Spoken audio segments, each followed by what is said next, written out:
Bab 41, Putus Asa. Terdengar suara ledakan. Anjing pelacak yang baru saja melompat di depan meraung, darah berceceran di tubuhnya, dan seluruh tubuhnya terpental ke belakang. Dengan suara ledakan, ia dipaku ke pohon kecil di dekatnya oleh anak panah bulu. Keempat anjing pelacak lainnya terkejut, dan sebelum mereka sempat bereaksi, dua anak panah bulu lainnya melesat dan menembus dahi kedua anjing pelacak itu, menyebabkan mereka jatuh ke tanah dan mati tanpa suara. Itu busur darah. Biarkan anjing pelacak yang tersisa bersembunyi. Ketika Tuan Jinwu melihat pemandangan ini, ia melirik busur raksasa ungu di tangan Simu, dan tertegun serta memberi perintah. Bahkan dengan kekuatan keluarga Jin, tidak mudah untuk melatih anjing pelacak ini. Melihat ketiga anjing pelacak itu terbunuh dalam sekejap, pelayan anjing itu sudah sangat patah hati. Ketika ia mendengar kata-kata Tuan Jinwu, ia mengeluarkan raungan melengking tanpa ragu-ragu.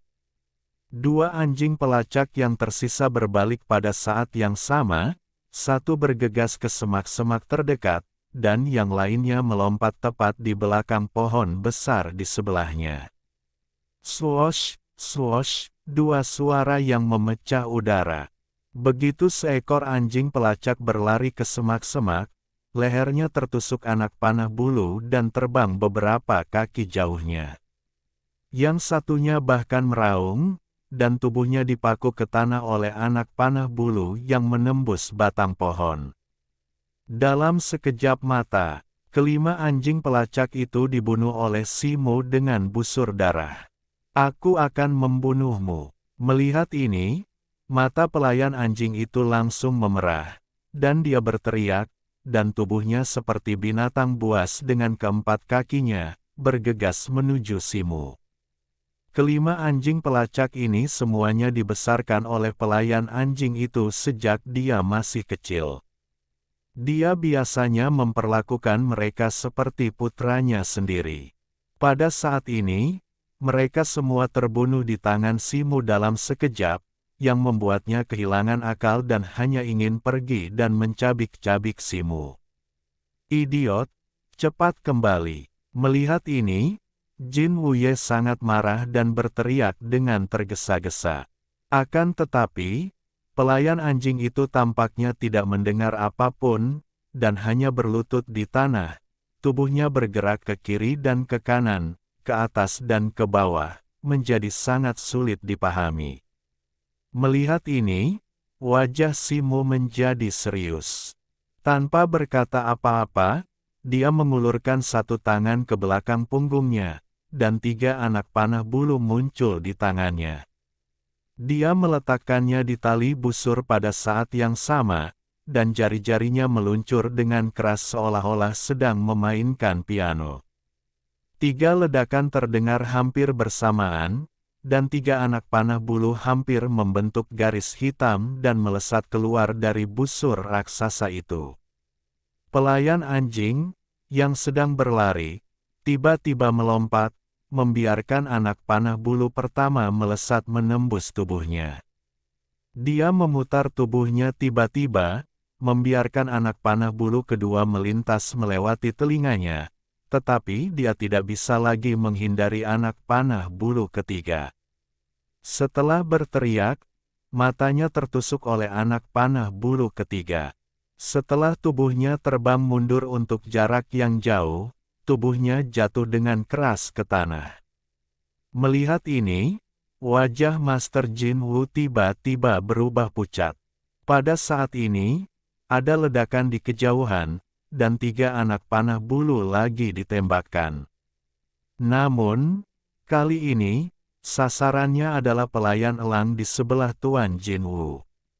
Setelah melihat nasib lima anjing berdarah dan pelayan elang awalnya ketakutan. Ketika dia melihat bahwa sasaran panah bulu itu sebenarnya adalah dirinya sendiri, dia berteriak, "Tuan Wu, tolong aku," dan segera berbaring di tanah. Melihat ini, Tuan Jin Woo, yang berada di sebelahnya, mendengus dingin, dan tongkat pendek emas di tangannya tiba-tiba, swish, swish, swish, 3 kali mengenai sisi. Setelah 3 klik yang tajam, 3 anak panah bulu melesat keluar dari kosongan di dekatnya, pecah menjadi 6 bagian dan jatuh ke tanah. Sampah, tinggallah di sini untukku, aku akan menangani bajingan ini sendiri. Tuan Jin Woo mengutuk pelayan elang itu, menggerakkan tubuhnya, dan terbang ke depan. Setiap lompatan ringan dan berkibar sejauh 5 atau 6 kaki, dan dalam sekejap mata, dia melesat keluar lebih dari 20 kaki. Simu, yang berada jauh, melihat ini, dan pupil matanya sedikit menyusut. Dia mengulurkan tangan ke belakang punggungnya dengan satu tangan dan segera menangkap 3 anak panah bulu lagi di tangannya. Sekali lagi, 3 anak panah ditembakkan bersamaan. Bang, bang, bang. Ketiga anak panah bulu itu dengan mudah ditepis oleh tongkat pendek di tangan Jin Wuye tanpa rasa terkejut. Kali ini, Simu menghirup udara dingin, dan akhirnya benar-benar merasakan perbedaan besar antara prajurit tahap awal dan menengah di alam yang diperoleh. Namun, ketika dia tanpa sadar meraih ke belakang punggungnya dengan satu tangan, tubuhnya membeku sia-sia. Tempat anak panah di belakangnya kosong, tanpa anak panah bulu. Pada saat ini, Jin Wuye telah mendekati lebih dari 10 kaki setelah beberapa lompatan lagi. Simu tidak punya waktu untuk memikirkan apapun. Setelah menggertakkan giginya, dia melemparkan busur raksasa ungu di tangannya, mengeluarkan bilah matahari dan bulan di pinggangnya, menginjak tanah dengan satu kaki, dan bergegas keluar untuk menemui musuh yang kuat di sisi yang berlawanan. Dengan jentikan pergelangan tangannya, 9 bayangan pisau terbang keluar. 9 tebasan dalam satu napas. Kamu benar-benar telah mengembangkan teknik pedang Feng Qi ke tingkat kesempurnaan. Tetapi meskipun begitu, kamu akan mati. Di bawah bayangan pedang, suara Master Jin Woo sangat dingin. Saat berikutnya, suara keras seperti gong tiba-tiba keluar, dan bayangan emas tongkat itu berkelebat liar, dan ke-9 bayangan pedang itu terhapus. Simu merasakan tangannya memanas, dan energi besar yang keluar dari bayangan emas tongkat itu hampir 2 kali lipat lebih banyak daripada saat dia bertarung dengan Wutong. Mulut harimaunya retak lagi, dan pedang matahari dan bulan, mendesing, dan terbang keluar dari tangannya dalam sekejap, melesat ke langit. Pada saat ini, embusan angin bertiup di depannya, dan hantu emas melesat keluar dan menghantam wajahnya dengan keras. Simu ingin menghindar lagi, tetapi sudah terlambat. Dia hanya bisa meraung, mengayunkan lengannya yang lain, dan meninju tongkat pendek emas itu dengan keras. Dengan ledakan, tongkat pendek emas itu sedikit dibelokkan oleh tinju itu, dan segera meluncur turun dan menyentuh bahunya di satu sisi. Simu merasa seolah-olah sesuatu yang besar telah mengenai bahunya, dan dia mundur beberapa langkah, merasakan sakit yang menyayat hati. Kau mengenakan baju besi emas milik anakku. Aku heran mengapa aku tidak mematahkan tulangmu dengan satu pukulan. Baiklah, kalau begitu aku akan membiarkanmu merasakan kekuatan telapak tangan berdarahku yang telah kulatih selama bertahun-tahun. Jin Wuye juga terkejut melihat bahwa dia tidak dapat mematahkan tulang bahu Simu dengan satu tongkat, tetapi setelah melihat lebih dekat cahaya keemasan yang muncul di pakaian Simu yang compang-camping, dia mendengus marah. Saat berikutnya, dia melemparkan tongkat pendek emas di tangannya, melayang, dan sekali lagi melintasi jarak beberapa kaki untuk mendekati Simu. Sebuah telapak tangan berdarah yang telah tumbuh liar hingga setengahnya tiba-tiba muncul di depan Simu, dan menamparkan dengan bau amis, membuat orang ingin muntah. Simu tidak menghindar atau menghindari serangan aneh lawan. Sebaliknya, matanya bersinar dengan kegilaan, dan dia hanya meraung. Tiba-tiba, lengan yang memegang pedang matahari dan bulan bergetar hebat, dan rantai tipis yang melilit pergelangan tangannya berdenting. Pedang matahari dan bulan yang tadinya terbang ke samping tiba-tiba memantul Kem. Balik ke Simu, berputar di tengah jalan, berubah menjadi roda pedang perak raksasa yang menebas dengan ganas. Roda pedang perak itu begitu dahsyat hingga seolah-olah membelah Jin Wuye dan Simu menjadi 4 bagian dan mati bersama. Bab 42, Hidup dan Mati. Sebagai seorang seniman bela diri tingkat menengah, bagaimana mungkin Jin Wuye rela mati bersama seorang seniman bela diri biasa? Meskipun agak enggan, ia hanya bisa memutar tubuhnya tiba-tiba, seperti daun willow, dan mundur menjauh. Pada saat yang sama, ia tiba-tiba menendang tongkat pendek emas ke tanah dengan satu kaki. Dengan bunyi, bang, tongkat pendek emas itu berubah menjadi bola cahaya keemasan dan melesat keluar, mengenai bagian tengah roda pedang. Entah terbuat dari bahan apa tongkat pendek emas ini, karena pedang matahari dan bulan, yang sangat kuat karena penambahan besi dingin, tiba-tiba meledak. Wajah Simu berubah drastis, dan ia menggoyangkan pergelangan tangannya, dan rantai besi tipis itu terguling kembali, mencengkeram separuh bilah pedang yang tersisa. Pada saat ini, Jin Wuye, yang tidak khawatir, menendang lagi dengan satu kaki, dan tongkat pendek emas lainnya juga berubah menjadi cahaya keemasan dan melesat ke arah Simu. Pada saat yang sama, tubuhnya melayang dan mengikuti dengan aneh. Simu menggoyangkan bilah pedang patah di tangannya tanpa berpikir, dan tiba-tiba 9 bayangan pisau menebas. Bang keras lainnya, cahaya keemasan itu bergetar sedikit, lalu berubah menjadi tongkat pendek dan memantul. Simu mengerang dan mundur 2 langkah. Pedang patah di tangannya telah hancur berkeping-keping. Seluruh lengannya terkulai lemas, seolah-olah baru saja patah karena pukulan itu. Pada saat ini, Tuan Jinwu mendekat sambil tertawa terbahak-bahak. Setelah mengibaskan lengan bajunya, sebuah telapak tangan berwarna merah darah melesat dan menamparkan kepala Simu, membuatnya tak berdaya. Simu meraung, dan lengannya yang utuh bergerak, meninju tangan merah darah yang menamparkan itu. Haha, kau cari mati. Tuan Jinwu tertawa terbahak-bahak ketika melihat ini, dan energi batinnya mendesak, dan telapak tangan merah terang yang awalnya ia pancarkan menjadi semakin merah, dan bahkan lapisan kabut merah samar muncul di permukaan telapak tangan. Tepat saat tinjunya hendak mengenai tangan merah tua itu, Simu tiba-tiba menggerakkan kelima jarinya, dan sebuah belati tajam sepanjang 30 cm muncul dari udara tipis seperti trik sulap, dan menusuk tangan berdarah itu dengan punggung tangannya. Master Jinwu menjerit, dan tangan berdarah itu langsung mengenai lengan Simu yang memegang belati.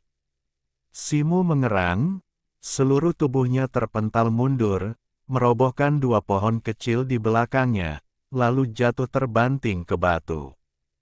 Ia menyemburkan bola darah, dan tubuhnya terkulai lemas ke tanah, tak mampu berdiri untuk beberapa saat.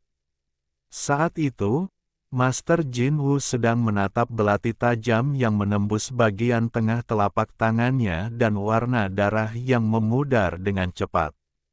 Wajahnya memerah dan pucat, lalu tiba-tiba ia meraung. Kau benar-benar menghancurkan telapak tanganku yang berdarah. Aku harus menghancurkan semua tulangmu sedikit demi sedikit. Begitu selesai berbicara, ia mencabut belati di telapak tangannya, lalu dengan cepat menekan beberapa titik akupuntur di tangannya dengan jari-jarinya, lalu melangkah ke arah Simo dengan wajah garang. Simo menahan rasa sakit yang hebat di lengannya, mengangkat kepalanya dan menatap pria berwajah panjang yang berjalan mendekat. Setelah otot-otot wajahnya berkedut 2 kali, ia menunjukkan senyum meremehkan. Prajurit tingkat menengah itu memang bukan sesuatu yang bisa ia lawan, seorang seniman bela diri. Ia hanya memanfaatkan ledakan bilah patah pedang matahari dan bulan untuk diam-diam menukar belati tersembunyi di gagangnya dengan tangan yang lain, lalu menyembunyikannya di balik lengan bajunya tanpa diketahui siapapun, sehingga ia bisa mengenai telapak tangan lawan secara tak terduga. Namun, kekuatan telapak tangan berdarah itu jauh melampaui dugaannya. Rencana awalnya untuk dekati lawan dan melancarkan serangan putus asa setelah menghancurkan telapak tangannya hancur setelah terkena sisa kekuatan telapak tangan berdarah. Saat ini, ia kehilangan kekuatan fisiknya, dan lengannya patah berkeping-keping. Ia tak lagi bisa mengancam lawan. Simo sedang berpikir putus asa, sementara Jin Wuye sudah berjalan di depannya dan menendangnya tanpa sepatah kata pun. Bang! Terdengar suara aneh. Tendangan Jin Wuye sepertinya mengenai sesuatu yang keras. Meskipun Simo tertendang lebih dari 3 meter dan wajahnya sangat pucat, tulang dada yang diduganya patah tidak patah. Hei! Apa lagi yang kau sembunyikan? Jin Wuye mendengus dan berjalan lagi. Jika kau ingin membunuh kakak Si, bunuhlah aku dulu. Pada saat ini, sesosok anggun menyerbu dari balik batu lain di dekatnya, dan langsung menghadang Simo dengan tangan terbuka. Sosok itu adalah Zhong Xiu yang bersembunyi di dekatnya dan menyaksikan pertempuran. Setelah melihat Simo terluka parah hingga tak bisa bangun, gadis itu akhirnya bergegas keluar dan berdiri di depan Tuan Jin Wu tanpa rasa takut. Gadis jelek, karena kau sudah bilang begitu, aku akan mengabulkan keinginanmu. Tuan Jin Wu tentu saja tidak akan berbelas kasih kepada seorang gadis jelek. Setelah mengatakan ini dengan ganas, ia mengguncang tubuhnya dan menamparkan wajah gadis itu. Dengan energi sejatinya yang dalam sebagai seorang pejuang pasca-natal tahap pertengahan, bahkan tanpa menggunakan telapak tangan berdarah, pukulan ini sudah cukup untuk menghancurkan kepala gadis itu dan membunuhnya di tempat. Berhenti. Simo melihat ini, wajahnya berubah drastis dan ia berteriak keras, memutar tubuhnya untuk memaksa dirinya berdiri, tetapi ia jatuh ke tanah lagi dengan suara gedebuk ketika ia sudah setengah jalan. Master Jin Wu merasa sangat lega ketika melihat ini, dan kelima jarinya sedikit menekuk, menambahkan sedikit energi sejati. Meskipun Zhong Xiu sudah berencana untuk meninggalkan tubuh ini di dalam hatinya, ia masih memejamkan mata dengan wajah pucat ketika melihat telapak tangan itu menekan ke bawah seperti gunung. Namun pada saat ini, gadis itu tiba-tiba merasa panas di sekujur tubuh, dan ia tak bisa menahan diri untuk membuka mulutnya, dan jeritan melengking tiba-tiba meledak. Bang! Di tengah jeritan itu, dada Jin Wuye seperti dihantam oleh kekuatan besar yang tak terlihat.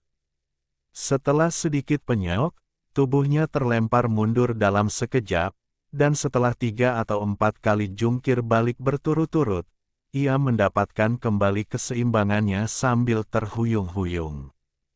Kekuatan garis keturunan. Kau juga seorang garis keturunan. Jin Wuye mengangkat kepalanya dan memuntahkan seteguk darah.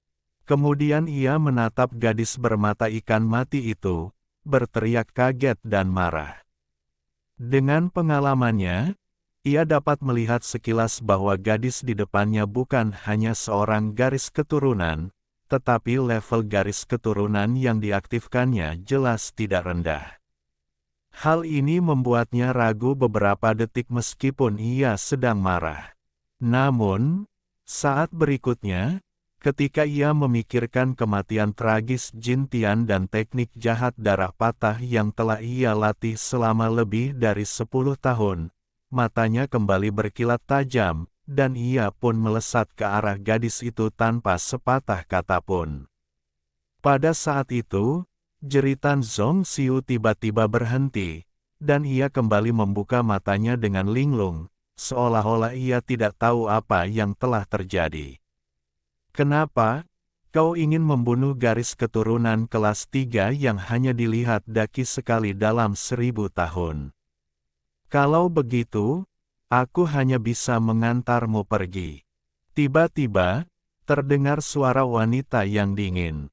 Sesosok melintas di depan Zhong Xiu, dan seorang wanita berjubah putih muncul seperti hantu. Ia hanya mengangkat tangan giok rampingnya dan mengarahkannya ke arah orang yang bergegas mendekat. Dengan suara embusan, udara dingin berwarna putih bergulung keluar, seketika mengubah Master Jin Wu menjadi patung es seben. Bab 43 Kamu Hong Yao. Pemandangan seperti itu membuat Simu dan Zhong Xiu tercengang. Saat itu, wanita di depan mereka berbalik dan melepas jubahnya, memperlihatkan wajah cantik yang menawan. Ia tampak baru berusia 37 atau 38 tahun, tetapi alisnya sedikit terangkat, memberikan kesan yang sangat dingin. Namun, tatapannya yang menatap Zhong Xiu saat itu penuh dengan gairah.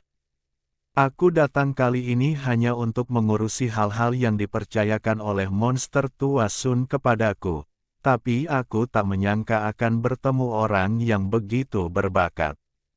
Siapa namamu? Di mana kau tinggal? Dan mengapa kau dikejar-kejar oleh orang ini? Wanita itu bergumam terlebih dahulu, lalu bertanya kepada Zhong Xiu sambil tersenyum. Sedangkan Simu di belakangnya, ia bahkan tidak menatapnya. Senior, namaku Siwer. Aku dan kakakku Si awalnya tinggal di Fengcheng, tetapi karena kami menyinggung keluarga Jin, kami terpaksa melarikan diri semalaman. Melihat wanita di depannya begitu baik padanya, Zhong Xiu merasa sedikit lega dan menjawab dengan jujur. Keluarga Jin hanyalah keluarga kecil di sini. Izinkan saya bertanya, apakah Anda bersedia bergabung dengan Sekte Tianyin? Sekte kami adalah salah satu dari 3 sekte besar di Daqi. Kami memiliki banyak sekali murid dan beragam ilmu bela diri. Kami juga memiliki teknik unik Biyin Wan Bo Gong, yang dapat mencapai tingkat bumi legendaris setelah dikuasai. Wanita itu menatap gadis itu dan berkata dengan nada yang lebih ramah. 3 sekte besar, Sekte Tianyin, biar saya pikirkan sebentar. Senior, bisakah Anda mengobati luka saudara si dulu? Zhong Xiu jelas bingung dengan kata-kata wanita berjubah itu, tetapi ia langsung teringat sesuatu dan berkata dengan tergesa-gesa dan memohon. Anak ini berkulit tebal dan berdaging tebal, jadi tidak masalah. Dia hanya sedikit lemah dan lengannya patah. Oh, luka dari telapak tangan jahat ungu agak merepotkan. Lupakan saja, biar saya berikan saja. Saya punya pilki dan darah di sini, dan seharusnya tidak masalah jika Anda meminumnya. Wanita berjubah itu awalnya tertegun, lalu ia mengalihkan pandangannya ke Simu, dan setelah sekilas pandang, ia mengucapkan 2 patah kata dengan sembarangan. Kemudian ia mengangkat lengan bajunya, dan sebuah botol putih kecil melayang keluar dan mendarat dengan mantap di samping Simu. Simu senang mendengarnya, dan mengangkat tangannya untuk mengambil botol kecil itu, tetapi tiba-tiba wajahnya memucat, dan butiran keringat seukuran kacang muncul di dahinya. Lengannya kini patah, dan setelah sedikit tenaga, rasa sakit yang hebat itu bisa dibayangkan. Melihat ini, Zhong Xiu bergegas mengambil botol kecil itu, menuangkan pil merah menyala dan harum darinya, dan dengan hati-hati membawanya ke mulut Simu. Setelah Simu menelan obat itu, ia langsung merasakan arus hangat keluar dari tubuhnya, yang dengan cepat menyebar ke seluruh tubuhnya. Lengan yang awalnya terluka oleh telapak tangan jahat ungu Wutong terasa mati rasa dan gatal, tetapi langsung menghilang. Hal ini membuatnya merasa segar.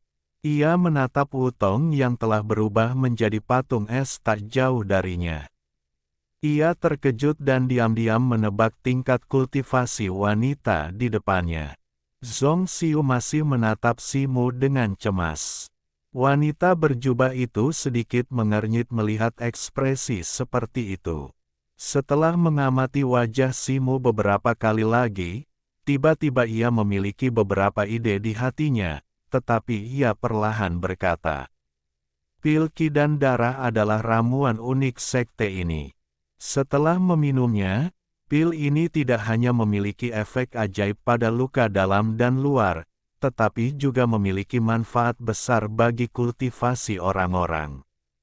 Terima kasih atas bantuanmu, senior."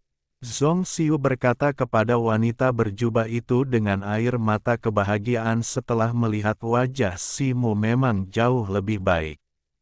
"Nona Xiuer, jika Anda tidak keberatan, saya ingin menguji darah Anda terlebih dahulu. Performa asli Anda seharusnya sama dengan darah yang saya bayangkan, tetapi demi kemungkinan bertemu, lebih baik mengujinya dengan senjata ajaib sungguhan." Wanita berjubah itu mengambil kesempatan untuk berkata, "Baiklah, senior, uji saja." Zhong Xiu melirik Simu dan mengangguk setuju. "Bagus sekali, kebetulan aku punya ruyi darah, yang lebih akurat dan efektif daripada senjata ajaib lainnya dalam menguji darah. Kau hanya perlu meneteskan setetes darah ke atasnya." Wanita berjubah itu sangat gembira mendengar ini, dan segera mengeluarkan ruyi giok putih dari lengan bajunya.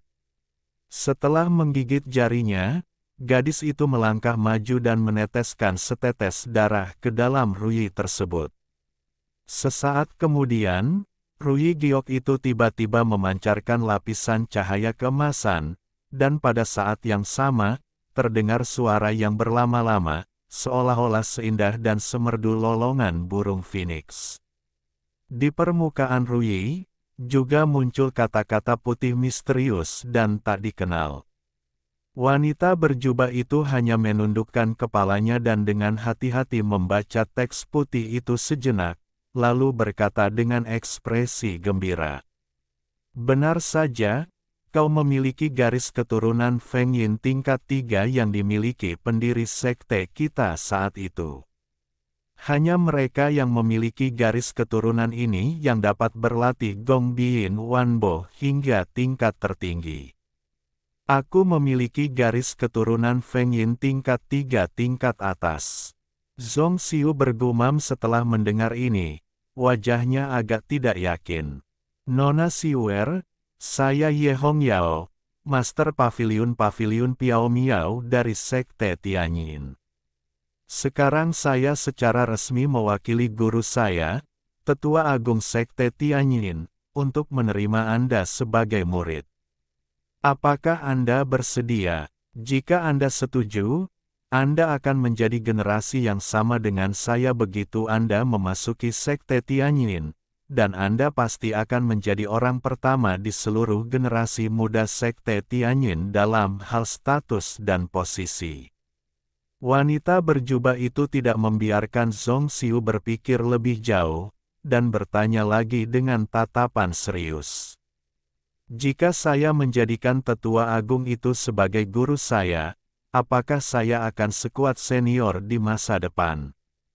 Gadis itu tidak dapat menahan diri untuk tidak menanyakan hal ini setelah mendengar ini. Jika Anda benar-benar dapat berlatih Gong Biin Wanbo, bahkan jika itu hanya keberhasilan kecil, Anda dapat menguasai seluruh level Xiantian. Bagaimana saya bisa dibandingkan dengan Anda? Ye Hongyao menjawab tanpa ragu. Awalnya saya tidak punya tujuan, tetapi... Saudara Si, menurut Anda apa yang harus saya lakukan? Gadis itu tergerak setelah mendengar kata-kata wanita di depannya, tetapi tetap menoleh ke Simu dan bertanya dengan lembut. Apakah senior itu seorang prajurit Xiantian? Setelah ragu-ragu sejenak, Simu akhirnya bertanya kepada Ye Hongyao tentang keraguannya. Kamu memiliki beberapa penglihatan. Aku memang seorang prajurit awal Xiantian. Wanita berjubah itu sedikit terkejut mendengar ini, tetapi dia menjawab dengan bangga. Tetapi ku dengar bahwa tampaknya hanya ada beberapa prajurit Xiantian di seluruh Daqi. Simu terkejut pada awalnya, dan bertanya lagi dengan ragu-ragu. Memang tidak banyak prajurit bawaan yang dikenal di dunia sekuler. Kebanyakan dari mereka adalah yang disebut prajurit yang melindungi negara yang dikanonisasi oleh pengadilan Daqi. 3 sekte utama kita tidak termasuk di antara mereka. Orang-orang kuat dari sekte itu hanya akan keluar ketika Daqi menghadapi kehancuran negara atau ketika kekuatan sekuler tidak dapat mengatasinya. Bahkan yang disebut keluarga kerajaan Daqi hanya didirikan oleh 3 sekte kita untuk tujuan keseimbangan. Jika mereka menyinggung kita, keluarga manapun dapat dengan mudah menghapusnya. Ye Hongyao tampak meremehkan para pejuang yang melindungi negara yang dikanonisasi oleh pengadilan Daqi. Jadi, para ahli bela diri sejati semuanya ada di sekte ini. Setelah mendengar ini, Simu tentu saja terkejut dan bertanya. Ini wajar saja, dan kedua negara lainnya juga sama. Dengan bakat Siwer, jika dia bergabung dengan sekte Tianyin, hanya masalah waktu sebelum dia maju ke bawaan. Ye Hongyao menjawab tanpa berpikir. Jika memang begitu, sekte Tianyin adalah tempat yang bagus. Nona Zong, mohon setujui senior Ye. Simu menghela napas panjang dan berkata dengan sungguh-sungguh kepada gadis itu. Babak 44, Perintah Xuan Si. Ye Hongyao sangat gembira mendengarnya. Aku bisa pergi ke sekte Tianyin, tapi kuharap kau bisa membiarkan saudara Si ikut denganku. Zong Xiu mengangguk dan berkata kepada Ye Hongyao. Ketika Simu mendengar ini, jantungnya berdebar kencang. Jika dia bisa bergabung dengan sekte yang lebih kuat dari dinasti Qi Agung ini, dia pasti akan bersedia. Ye Hongyao mengerutkan kening ketika mendengarnya, lalu menggelengkan kepalanya setelah beberapa saat dan berkata, hal-hal lain mudah dibicarakan, tapi aku khawatir yang ini tidak akan berhasil. Kecuali kau seorang keturunan atau kau benar-benar berbakat dan sangat cocok dengan kemampuan sekte kami. Sekte kami selalu menerima wanita tetapi tidak pria. Dari para tetua hingga murid inti sekte kami, hanya ada sedikit pria.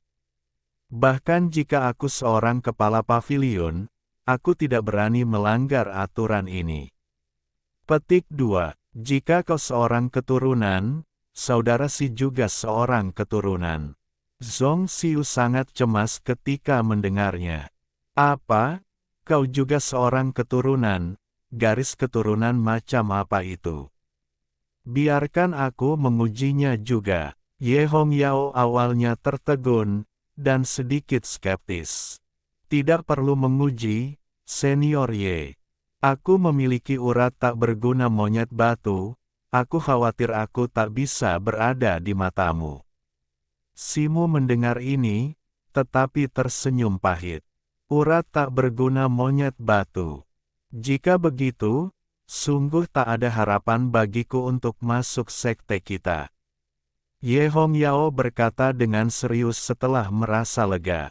Jika begitu, aku juga tidak akan pergi ke sekte Tianyin. Aku ingin bersama saudara Si.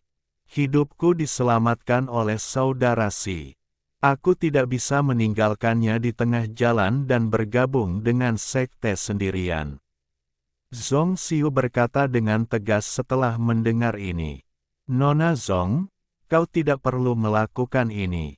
Simu terharu dan tersentuh ketika mendengarnya. Zhong Xiu menggelengkan kepalanya, tetapi terus menatap Ye Hongyao dengan tatapan memohon tanpa mengucapkan sepatah kata pun. Melihat ini, Ye Hongyao tak kuasa menahan sakit kepala, tetapi setelah beberapa saat, ia teringat sesuatu dan tiba-tiba bertanya pada Simu dan yang lainnya. Ngomong-ngomong, aku hampir lupa bertanya, siapa di antara kalian berdua yang memiliki Ordo Xuanzi dari Sekte Xuanwu? Sekte Xuanwu, Ordo Xuanzi. Petik 2. Simu dan Zhong Xiu saling berpandangan dan tak kuasa menahan diri untuk saling memandang. Lupakan saja, aku akan mencarinya sendiri. Ye Hongyao segera menyadari sesuatu, tersenyum bodoh, membalikkan satu tangan, mengeluarkan jimat kuning muda, mengibaskannya di angin, dan dengan embusan, jimat itu menyala tanpa angin. Saat berikutnya, suara dengungan aneh tiba-tiba datang dari dada Simu, dan sesuatu bergetar di pakaiannya. Ini, Nona Zhong, tolong bantu aku mengeluarkan benda ini. Simu menundukkan kepalanya dan melihat pemandangan ini. Awalnya ia tertegun, tetapi kemudian ia tiba-tiba menyadari sesuatu. Gadis di sebelahnya mendengar apa yang ia katakan, setuju, dan mengeluarkan sesuatu dari pakaiannya yang tertempel di dadanya. Ternyata itu adalah token hitam dengan pola-pola indah di permukaannya, memberikan kesan sederhana dan misterius. Ketika Zhong Xiu melihat token itu, ia juga menunjukkan ekspresi terkejut di wajahnya. Simu menyeringai, ekspresinya menjadi sangat aneh. Benda ini persis seperti yang ditinggalkan oleh zombie yang ia bunuh ketika bertemu Zhong Xiu dan putrinya di kuil kuno. Terlebih lagi, benda ini luar biasa kuat dan telah menyelamatkannya 2 kali. Suatu ketika di ladang dekat istana, Jin Tian menyerang dengan belati, tetapi belati itu menusuk benda ini. Belum lama ini, ketika Tuan Jin Wu mengangkat kakinya untuk menendang tulang dadanya, tetapi juga terhalang oleh benda ini. Apakah benda ini token Xuanzi yang disebutkan oleh Ye Hongyao? Simu menatap token itu, pikirannya berputar. Pada saat ini, Ye Hongyao mengangkat tangannya untuk mengambil token itu dari Simu. Setelah memeriksanya sebentar, ia mengangguk dan berkata, "Ya, itu pasti token Xuanzi milik murid yang dibunuh oleh monster tua Sun. Bagaimana kau mendapatkannya?" Simu ragu sejenak dan menceritakan semua tentang membunuh zombie itu. Zhong Xiu juga sesekali menambahkan beberapa kata. Sepertinya benar. Menurut monster tua Sun, muridnya awalnya berlatih jurus zombie yang terkenal. Ia awalnya bersiap untuk menembus batas kemampuan tertentu. Akibatnya, tak lama setelah meninggalkan gunung, lampu jiwa yang ditinggalkan di Sekte Xuanwu padam. Belum lama ini, token induk di tangan monster tua Sun tiba-tiba merespons, menunjukkan bahwa token ini muncul di wilayah yurisdiksi Sekte Tianyin kami. jadi ia meminta seseorang untuk mengirimkan beberapa jimat dan meminta saya untuk membantu menemukan satu atau dua. Sekarang tampaknya murid langsungnya gagal menembus batas dan mengalami serangan balik dari jurus tersebut, sehingga tubuhnya benar-benar berubah menjadi zombie. Tapi dalam hal ini, Siwer, saudaramu si punya tempat untuk dituju. Ye Hongyao segera mengerti alasannya dan menjelaskan sambil tersenyum, tetapi kalimat terakhirnya sangat bermakna. Senior, apa maksudmu dengan ini? Zhong Xiu memiliki beberapa tebakan samar di hatinya dan bertanya dengan ragu.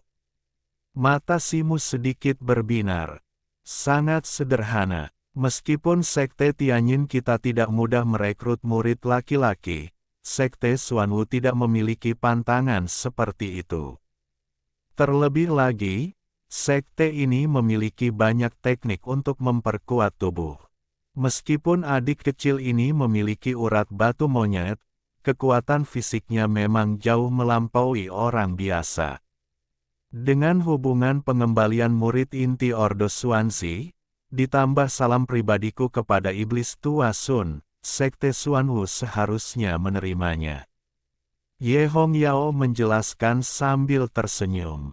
Jadi, saudara si masih ingin berpisah dariku. Setelah mendengarkan ini, Zhong Xiu masih tampak sedikit kecewa. Pada saat ini, Simu berkata dengan tegas.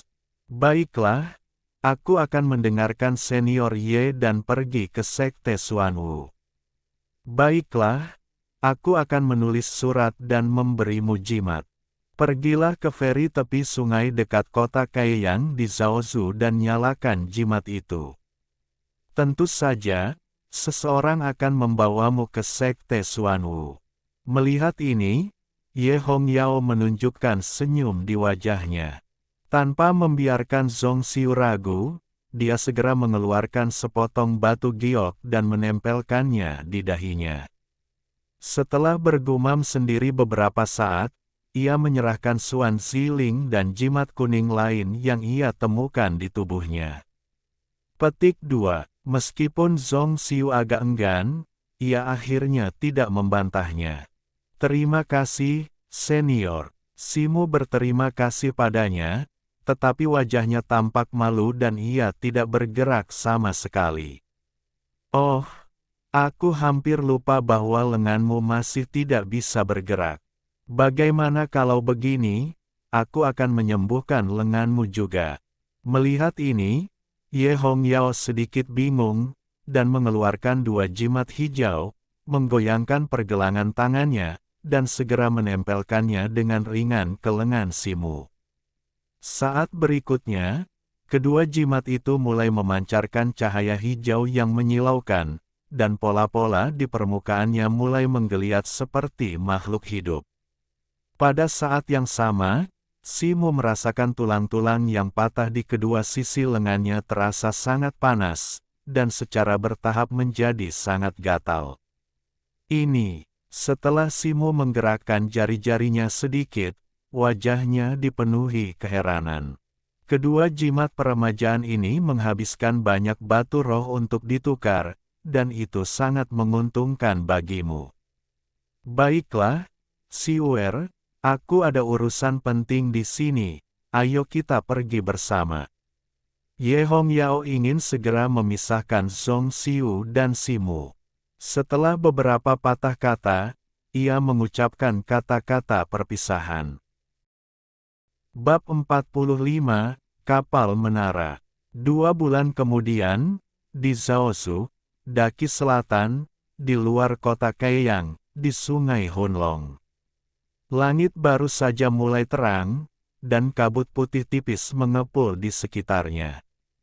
Penyeberangan sungai, yang seharusnya kosong, berkumpul berdua dan bertiga. Beberapa datang berjalan kaki dengan pakaian indah, sementara yang lain datang dari jauh dengan menunggang kuda dengan pakaian tua yang kasar. Tidak peduli kelompok orang mana, ada anak laki-laki dan perempuan muda di antara mereka. Yang lebih tua kebanyakan hikmat dan menakjubkan, dan yang lebih muda sangat bersemangat. Namun, hanya dalam seperempat jam, lebih dari 40 orang berkumpul di penyeberangan sungai, dan anak laki-laki dan perempuan berjumlah sekitar 15 atau 16 orang. Yang mengejutkan adalah bahwa tidak peduli berapa banyak orang yang datang, kecuali bisikan sesekali di antara orang-orang yang datang bersama, kebanyakan orang berdiri diam. Yang lebih aneh lagi adalah bahwa kecuali untuk area beberapa hektar di penyeberangan sungai, kabut air di tempat lain menjadi lebih tebal dan lebih tebal, bahkan sampai ke titik di mana Anda tidak dapat melihat jari-jari Anda. Pada saat ini, semakin sedikit orang yang datang kemudian, dan akhirnya tidak ada yang muncul. Setelah makan lagi, ekspresi yang lebih atau kurang cemas muncul di wajah orang-orang. Pada saat ini, suara gemuruh tiba-tiba datang dari sungai tidak jauh, dan kabut tebal bergulung dan melonjak, seolah-olah ada monster besar yang keluar darinya. Orang-orang di Muara Ferry segera disegarkan, dan semua orang melihat dengan mata terbelalak. Setelah kabut terbelah, sebuah kapal bangunan besar sekitar 50 hingga 60 meter dan panjang lebih dari 30 meter muncul dan perlahan melaju langsung ke Muara Ferry. Ada keributan di kerumunan, dan banyak orang menunjukkan kegembiraan di wajah mereka. Kapal yang sedang dibangun akhirnya berhenti di air dalam, 70 hingga 80 meter dari Muara Ferry. Kemudian, seseorang melayang turun langsung dari kapal, mengetuk permukaan air dengan jari kakinya, lalu dengan suara, "Wus," beberapa orang melompat ke Muara Ferry dengan kilatan cahaya. Kerumunan berkumpul, dan beberapa orang bertanya dengan lantang, "Permisi, apakah ini pemandu sekte Xuanwu? Saya tidak tahu nama Anda, leluhur saya juga seorang murid sekte Xuanwu. Apakah pemandu membawa token?" "Diam, karena Anda bisa muncul di sini saat ini, mengapa saya perlu menunjukkan token?" Gerbang gunung sekte ini terbuka adalah keberuntungan Anda. Bagi yang tidak ingin naik kapal, tetaplah di sini. Orang yang melompat ke pantai adalah seorang pria berpakaian biru berusia 30-an. Melihat situasi yang kacau, ia langsung berteriak dengan mata terbelalak. Begitu kata-kata ini keluar, meskipun banyak orang di pantai masih tampak kesal, mereka semua diam. Benar, mereka yang bisa muncul di sini tentu saja telah diperiksa kualifikasinya oleh utusan keliling sekte kita. Setidaknya mereka memenuhi syarat untuk bergabung dengan halaman bawah sekte kita. Mengenai apakah mereka memenuhi syarat untuk dipromosikan langsung ke halaman atas atau bahkan gerbang dalam, mereka perlu diuji lebih lanjut di sekte. Baiklah, murid-murid yang memenuhi syarat, bawa token itu kepadaku. Jangan cerewet, dan yang lain tidak perlu mendekatiku. Aku sedang terburu-buru untuk pergi ke tempat lain. Pria berpakaian biru itu berkata dengan keras dan tanpa basa-basi. Setelah mendengar ini, orang-orang di tepi sungai saling berpandangan. Namun, setelah seorang anak laki-laki yang tampak kurus berjalan lebih dulu, anak laki-laki dan perempuan lainnya juga berjalan setelah berbicara dengan para tetua untuk beberapa patah kata. Pria besar itu membalikkan tangannya dan menunjukkan cermin perunggu kuno, lalu menyinarinya kepada setiap orang yang datang. Akibatnya, cahaya putih redup memancar di suatu tempat di tubuh mereka. Meskipun ukuran dan kecerahannya berbeda, pria besar itu tidak berniat bertanya dengan hati-hati. Dalam sekejap mata, 15 atau 16 anak laki-laki dan perempuan itu menyelesaikan pemeriksaan dan semuanya berdiri di belakang pria besar berpakaian biru. Sepertinya jumlah orang di titik penerimaan ini terbatas. Kalau begitu, pria besar berpakaian biru itu melirik yang lain dan hendak mengatakan sesuatu lagi ketika tiba-tiba terdengar suara langkah kaki samar di kabut tak jauh dari sana, dan sesosok lain berjalan memasuki persimpangan di sepanjang jalan setapak. Semua orang menoleh dengan terkejut. Orang yang datang juga seorang anak laki-laki berpakaian biru yang tampaknya berusia 15 atau 16 tahun. Kulitnya agak gelap, tetapi tingginya luar biasa, hampir sama dengan orang dewasa.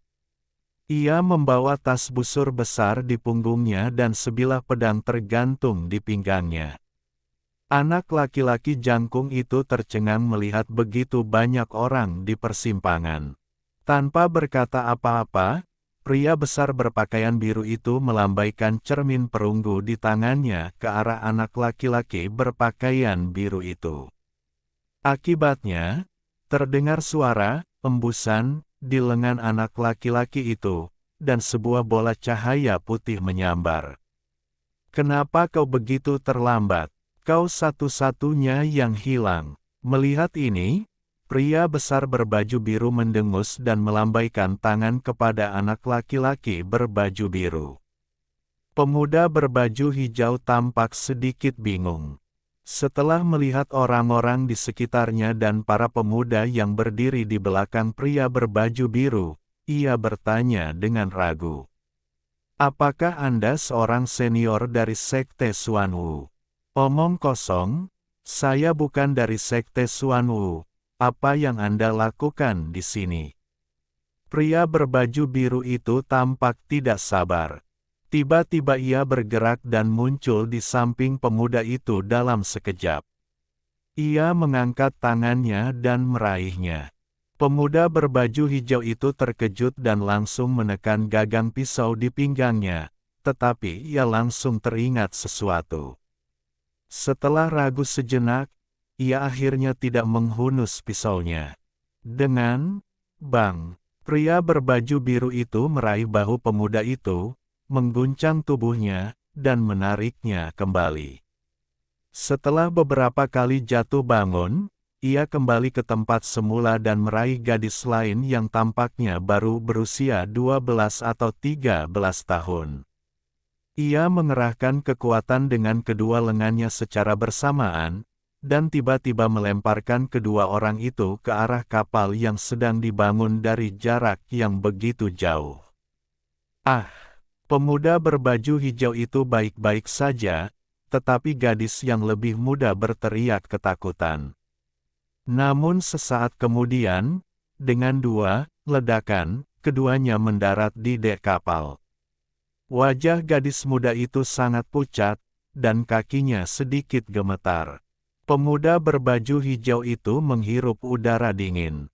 Meskipun pria besar berbaju biru itu hanya melemparkannya begitu saja, keahliannya dalam menggunakan kekuatan sungguh luar biasa. Sepertinya ia tidak membuat keputusan yang salah untuk datang ke Sekte Xuanwu kali ini. Pemuda berbaju hijau itu tentu saja Simu yang datang dari Quanzhou dengan cara yang berdebu. Ye Hongyao dari Sekte Miaoyin memberinya surat dan jimat hari itu, dan segera membawanya pergi tanpa membiarkan Song Xiu mengatakan apapun. Sebelum pergi, ia bahkan menamparkan Jin Wuye yang telah berubah menjadi patung es. Simu tidak berani tinggal lama di sana. Setelah meninggalkan pegunungan Yunxia, ia menemukan tempat dan menyembuhkan lukanya selama lebih dari setengah bulan sebelum bergegas ke sini semalaman, dan akhirnya tiba di Feri hari ini. Namun, sebelum ia sempat menyalakan jimat pemandu, ia melihat begitu banyak orang dan pria berpakaian biru yang mengaku berasal dari Sekte Xuanwu. Wajar saja, ia merasa ada yang tidak beres. Namun, sebelum ia sempat menyadari apa yang sedang terjadi, ia dengan tidak sabar dilempar ke kapal oleh pria itu. Ia terkejut dan tak bisa berkata-kata. Saat itu, pria berpakaian biru melemparkan semua anak laki-laki dan perempuan ke dek kapal secara berpasangan, seperti melempar karung pasir ke pantai, lalu ia melompat dan menginjak permukaan air, lalu kembali ke kapal. "Nyalakan perahu," kata pria berpakaian biru itu kepada seseorang yang tak dikenal. Kapal langsung bergetar dan perlahan meninggalkan area feri lagi, bergegas menuju kabut air yang jauh. "Baiklah, sekarang laporkan asal kalian dan nama-nama pemandu. Saya akan mulai menghitung jumlah orang dan mencatatnya di daftar." Pria berpakaian biru itu mengeluarkan sebuah buku tebal dari lengan bajunya dan memerintahkan semua orang tanpa ekspresi.